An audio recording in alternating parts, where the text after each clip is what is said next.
Hello everyone, welcome to Hindi Voice. Rabindranath Thakur ji की कहानी दहेज।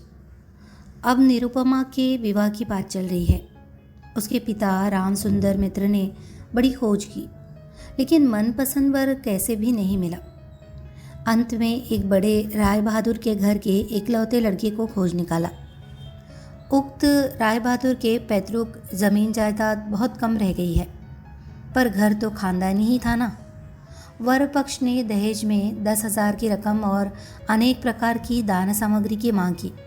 राम सुंदर बिना सोचे विचारे ही राजी हो गए। ऐसे पात्र को कैसे भी छोड़ा नहीं जा सकता। कैसे भी रुपयों की व्यवस्था नहीं हो पा रही है। गिरवी रखकर बेचकर बहुत कोशिशों के बावजूद भी 6-7 हज़ार रुपये बाकी रह ही गए। इधर विवाह का दिन करीब आता जा रहा है। आखिरकार विवाह के दिन आ ही पहुंचा। एक आदमी अधिक ब्याज पर बाकी रुपए उधार देने को तैयार हो गया, लेकिन ऐन मौके पर वह भी गैर हाजिर रहा। विवाह मंडप में भारी हलचल मच गई। राम सुंदर ने हमारे राय बहादुर से हाथ पैर जोड़कर कहा, शुभ काम संपन्न हो जाने दे, मैं रुपए अवश्य ही अदा कर दूंगा। राय बहादुर बोले, रुपए मिले बिना वर को मंडप में नहीं लाया जाएगा। इस दुर्घटना के कारण अंतपुर में रोना धोना मच गया।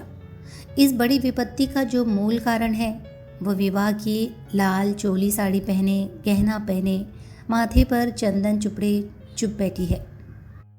भावी ससुर कुल के प्रति उसमें बड़ी भारी भक्ति या अनुराग उत्पन्न हो रहा हो, ऐसा नहीं कह सकते। इस बीच एक सुविधा हो गई। सहसा ही वर अपने पितृदेव के प्रति बेअदब हो गया।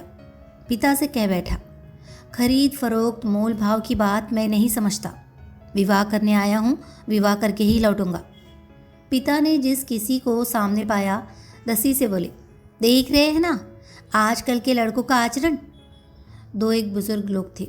उन्होंने कहा, शास्त्र शिक्षा नीति शिक्षा तो बिल्कुल रही नहीं, इसी से तो ऐसा है। वर्तमान शिक्षा का विषम फल अपनी संतान में प्रत्यक्ष देख राय बहादुर हतोत्साहित होकर बैठ गए। विवाह किसी तरह विषण्ण निरानंद भाव से संपन्न हुआ। ससुराल जाते समय निरुपमा को हृदय से लगाकर पिता आंसू नहीं रोक सके। नीरू ने पूछा, बाबूजी, क्या ये लोग मुझे फिर कभी आने नहीं देंगे? राम सुंदर ने उत्तर दिया, आने क्यों नहीं देंगे बेटी, मैं ही तुम्हें लिवा लाऊंगा। अक्सर ही राम सुंदर लड़की से मिलने चले जाया करते, पर समधियाने में उनकी कोई प्रतिष्ठा नहीं रही। यहाँ तक कि नौकर चाकर तक उन्हें नीची निगाह से देखते। अंतपुर के बाहर अकेले कमरे में किसी दिन 5 मिनट के लिए बिटिया के से मिल पाते, तो किसी दिन मिल तक नहीं पाते। समधियाने में इस तरह का अपमान तो सहा नहीं जाता। राम सुंदर ने निश्चय किया, जैसे भी हो रुपया चुकाना ही होगा। लेकिन कर्ज का जितना बोझ अभी कंधे पर था, वही संभाले नहीं संभल रहा था। खर्च में बेहद कटौती करनी पड़ी। कर्जदार की आग से बचने के लिए हमेशा कई तरह के हीन कौशल अपनाने पड़ते थे।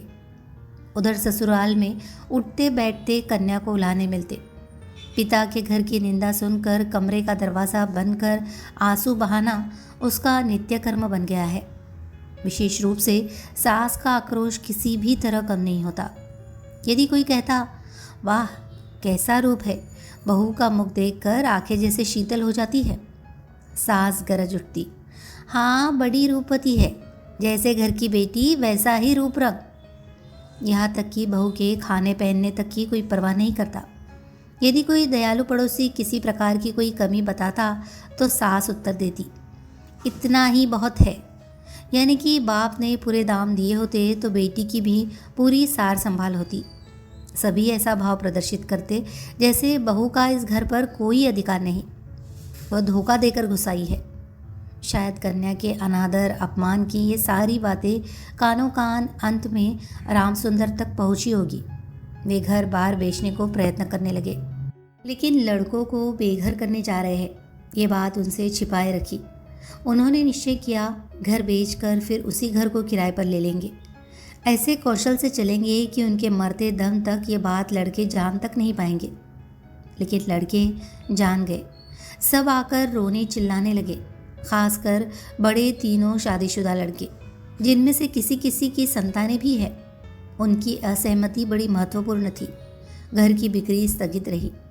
तब राम सुंदर इधर उधर से भारी ब्याज पर थोड़े थोड़े रुपए उधार लेने लगे। इसका नतीजा ये हुआ कि गृहस्थी का खर्चा चलाना मुश्किल हो गया। नीरू पिता का मुख देखकर सब कुछ समझ गई। वृद्ध के पके केश, सूखा चेहरा और सदा संकुचित भाव में दैन्य और दुश्चिंता प्रकट हो गई। कन्या के आगे जब पिता अपराधी है तब वह अपराध अनुताप क्या छिप सकता है। जब समधियाने की अनुमति से क्षण भर के लिए कन्या से साक्षात्कार होता तब पिता की छाती कैसे फटी रहती, यह उनकी हंसी देखकर ही अनुमान हो जाता है। नीरू उस व्यथित पितृ हृदय को सांत्वना देने कुछ दिन के लिए मायके जाने को अत्यंत अधीर हो उठी। वो पिता का म्लान मुख देखकर अब दूर नहीं रह सकती थी। एक दिन राम सुंदर से बोली, बाबूजी, मुझे एक बार घर ले चलो। राम सुंदर ने कहा, अच्छा। किंतु उनका कोई जोर नहीं। अपनी पुत्री पर पिता का जो स्वाभाविक अधिकार होता है वह जैसे दहेज के रुपयों के बदले गिरवी रख दिया गया हो। यहाँ तक कि अत्यंत संकोच के साथ पुत्री से मुलाकात की भीख मांगनी होती और उसमें कभी कभी निराश होने पर भी दूसरी बार कुछ कहने का मुख नहीं रहता। किंतु पुत्री के स्वयं मायके आना चाहने पर पिता उसे न लाकर कैसे रह सकता है। इसीलिए समधी के पास इस आशय की अर्जी पेश करने से पहले राम सुंदर ने कितनी दीनता, कितने अपमान, कितना नुकसान सहकर जो 3,000 रुपये संग्रह किए, उस इतिहास का गोपनीय रहना ही भला है। वे कुछ नोटों को रुमाल में लपेट चादर में बांधकर समधी के निकट जा बैठे। पहले हंसते हुए मोहल्ले की चर्चा छेड़ी। हरे कृष्ण के घर में बड़ी भारी चोरी हो गई। उसका आद्योपांत विवरण कह सुनाया। नवीन माधव और राधा माधव दोनों भाइयों की तुलना करते हुए राधा माधव की विद्या बुद्धि स्वभाव की प्रशंसा और नवीन माधव की निंदा की। शहर में एक नए रोग का आगमन हुआ। उस विषय में अनेक अजीबो गरीब आलोचनाएं की। अंत में हुक्का जमीन पर रखते हुए बातों ही बातों में बोले, अरे हाँ समधी जी, दरअसल वे रुपए तो बाकी रह गए हैं। रोज़ ही सोचता हूँ आते हुए कुछ साथ लेता हूँ, लेकिन समय पर ध्यान ही नहीं रहता। अरे भाई, बूढ़ा जो हो गया हूँ। ऐसी एक लंबी भूमिका बांधते हुए अस्थि पंजर की 3 अस्थियों के समान 3 नोटों को अत्यंत सहज भाव से, अत्यंत लापरवाही से बाहर निकाला। केवल 3,000 के नोटों को देखकर राय बहादुर ने ठाका लगाया। बोले, रहने दीजिए समधी जी, इसकी मुझे ज़रूरत नहीं। एक प्रचलित देसी कहावत का उल्लेख करते हुए बोले, छोटी सी बात के लिए वे हाथों को बदबूदार नहीं करना चाहते। ऐसी घटना के बाद कन्या को घर ले जाने का प्रस्ताव कोई जबान पर नहीं ला सकता था। केवल राम सुंदर ही थे जिन्होंने सोचा, ये सब रिश्तेदारी का संकोच अब मुझे शोभा नहीं देता। मर्माहत हो काफ़ी देर चुप रहने के बाद अंत में मृदु स्वर में बात चलाई। राय बहादुर ने बिना कोई कारण जताते हुए कहा, ये अभी नहीं होगा। और ये कहते हुए वे काम के बहाने उठकर चले गए। राम सुंदर पुत्री को मुंह न दिखाकर कांपते हाथों उन नोटों को चादर की खूंट में बांधकर घर लौट आए। मन ही मन प्रतिज्ञा की, जब तक सारे रुपए अदा करके निसंकोच कन्या के अधिकार की मांग नहीं कर सकेंगे तब तक फिर समधियाने नहीं जाएंगे। बहुत दिन बीत गए। निरुपमा आदमी पर आदमी भेजती रही पर पिता नहीं आए। अंत में रूठ कर उसने आदमी भेजना बंद कर दिया। इससे राम सुंदर के मन पर भारी चोट पहुंची, लेकिन फिर भी वे नहीं गए। कार का महीना आ गया। राम सुंदर ने कहा, अब की पूजा में बेटी को घर लाना ही है, नहीं तो मैं। खूब लंबी चौड़ी सी कसम खाई। पंचमी या षष्ठी के दिन चादर की खूंट में कुछ नोटों को बांधकर राम सुंदर ने यात्रा की तैयारी की। एक 5 साल के पोते ने आकर पूछा, दादाजी, क्या मेरे लिए गाड़ी खरीदने जा रहे हो? ठेला गाड़ी चढ़कर हवा खाने का बहुत दिनों का शौक है, पर किसी भी तरह उसे पूरा करने का उपाय नहीं सूझता। 6 वर्ष की पोती रोती हुई आकर कहती है, पूजा के अवसर पर निमंत्रण में पहनकर जाने के लिए उसके पास एक अच्छा कपड़ा नहीं है। राम सुंदर ये सब जानते थे, तंबाकू पीते पीते बूढ़े ने इस विषय में काफ़ी सोचा।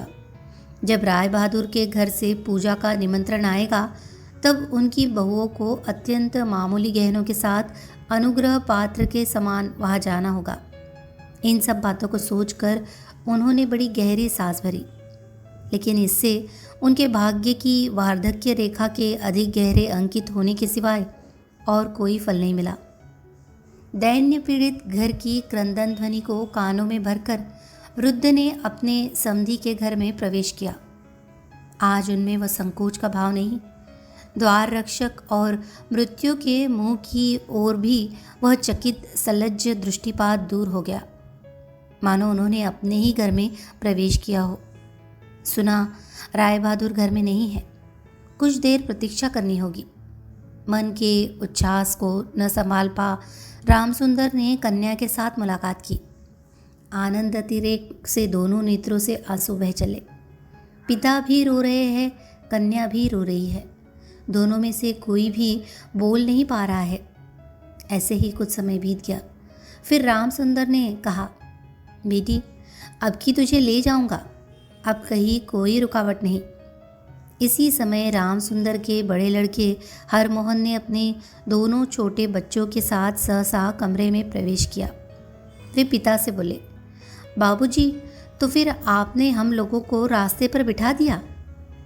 रामसुंदर ने अचानक अग्निमूर्ति को कहा, तुम लोगों के लिए क्या मैं नरक में जाऊं?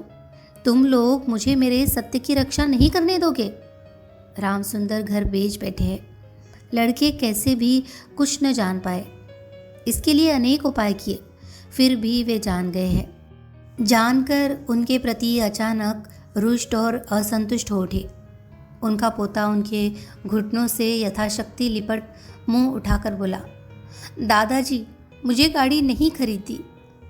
सिर झुकाए रामसुंदर से कोई उत्तर न पा नीरू के पास जाकर बोला, मुझे एक गाड़ी खरीद दोगी बुआ? निरुपमा सारा मामला समझ गई। बोली, बाबूजी, यदि तुमने अब एक पैसा भी मेरे ससुर को दिया तो अपनी कन्या का मुंह फिर कभी नहीं देख पाओगे। तुम्हारी देह छूकर मैं ये कसम खाती हूँ। रामसुंदर ने कहा, राम राम, ऐसी बातें नहीं करते। फिर ये रुपए यदि मैं न दे पाऊँ तो तुम्हारे पिता का अपमान और तुम्हारा भी। नीरू बोली, रुपया देना ही अपमान है। तुम्हारी कन्या का क्या कोई सम्मान नहीं? क्या मैं केवल रुपए की थैली भर हूँ? जब तक रुपए है तब तक मेरा दाम है। नहीं बाबूजी, ये रुपए देकर तुम मेरा अपमान मत करो। इसके अलावा मेरे पति तो ये रुपए नहीं चाहते। रामसुंदर ने कहा, बेटी, तब यह तुम्हें जाने नहीं देंगे। निरुपमा बोली, न जाने दे तो क्या कर सकते हो? बोलो, फिर तुम भी ले जाने के लिए कुछ मत कहना। रामसुंदर कांपते हाथों नोटबंदी चादर को कंधे पर डाल चोर के समान सबकी आंखें बचाकर घर लौट गए। रामसुंदर रुपए लाए थे और बेटी की मनाही के कारण वे रुपए दिए बिना ही लौटा ले गए। ये बात छिपी न रही। द्वार पर कान लगा कौतूहल स्वभाव वाली दासी ने नीरू की सास के पास यह खबर पहुंचा दी। सुनते ही उनके क्रोध की सीमा न रही। निरुपमा के लिए उसकी ससुराल अब कांटों की सेज बन गई। इधर उसके पति विवाह के थोड़े दिनों बाद ही डिप्टी मजिस्ट्रेट होकर किसी दूसरे शहर में चले गए थे। कहीं संग दोष से नीरू को कुशिक्षा न मिले, इसी बहाने अब मायके के रिश्तेदारों से मुलाकात की बिल्कुल मनाही हो गई थी। इसी समय नीरू अत्यंत कठिन रोग से पीड़ित हो गई, पर इसके लिए उसकी सास को पूरी तरह से दोषी नहीं ठहराया जा सकता। अपने शरीर के प्रति वह अत्यंत लापरवाही बरत रही थी। कार्तिक महीने की ओस में रात भर सिरहाने का द्वार खुला रखती। जाड़े के दिनों में देह पर कपड़ा नहीं रखती। खाने पीने में कोई नियम नहीं मानती।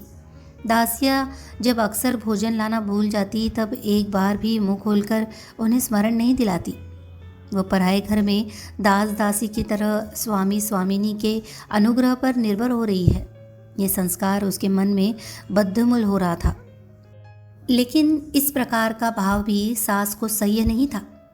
यदि भोजन के प्रति बहू की किसी प्रकार की लापरवाही देखती तो सास कह उठती, नवाब घर की बेटी है ना, गरीब के घर का अन्न इनके मुंह में रुचता नहीं। फिर कभी कहती, एक बार देखो तो कैसी बुरी शक्ल बना रखी है, दिन ब दिन जैसी जली सूखी लकड़ी सी हुई जा रही है। रोग जब गंभीर होता गया तब सास बोली, ये सब इसके नखरे है। आखिर एक दिन नीरू ने अत्यंत विनयपूर्वक सास से कहा, माँ, मैं एक बार अपने बाबूजी और भाइयों को देखूंगी। सास बोली, ये मायके जाने का बहाना है। कहने का कोई विश्वास नहीं करेगा। जिस दिन संध्या के समय नीरू की सांस उखड़ने लगी, उसी दिन पहली बार डॉक्टर ने उसे देखा और उस दिन ही डॉक्टर के देखने का अंत भी हो गया। घर की बड़ी बहू मरी। खूब धूमधाम से अंत्येष्टि क्रिया संपन्न हुई। जिले में प्रतिमा विसर्जन समारोह के बारे में राय चौधरियों की जैसी बड़ी लोक प्रसिद्धि है, बड़ी बहू की अंत्येष्टि संबंधी राय बहादुरों की बहुत कुछ वैसी ही ख्याति फैल गई। ऐसी चंदन काठ की चिता इस इलाके में कभी किसी ने नहीं देखी। ऐसे समारोह का श्राद्ध अनुष्ठान भी केवल राय बहादुर के घर में ही संभव था। सुना जाता है इससे उनके ऊपर कुछ कर्ज भी हो गया। राम सुंदर को सांत्वना देते समय उनकी बेटी की कैसे महासमारोह के बीच मृत्यु हुई, सभी ने उसका बड़ा विस्तृत वर्णन किया। इधर डिप्टी मजिस्ट्रेट का पत्र पहुंचा। मैंने यहाँ सारा बंदोबस्त कर लिया है, इसीलिए मेरी पत्नी को फौरन यहाँ भेज दे। राय बहादुर की श्रीमती ने लिखा, बेटा, हमने तुम्हारे लिए एक दूसरी लड़की का रिश्ता तय किया है, इसलिए छुट्टी लेकर फौरन आओ। इस बार 20,000 का दहेज और हाथों हाथ अदायगी। कहानी अगर आपको पसंद आई हो तो प्लीज़ इसे लाइक करें, शेयर करें और कमेंट करें और हमारे चैनल को सब्सक्राइब करना ना भूलें। धन्यवाद।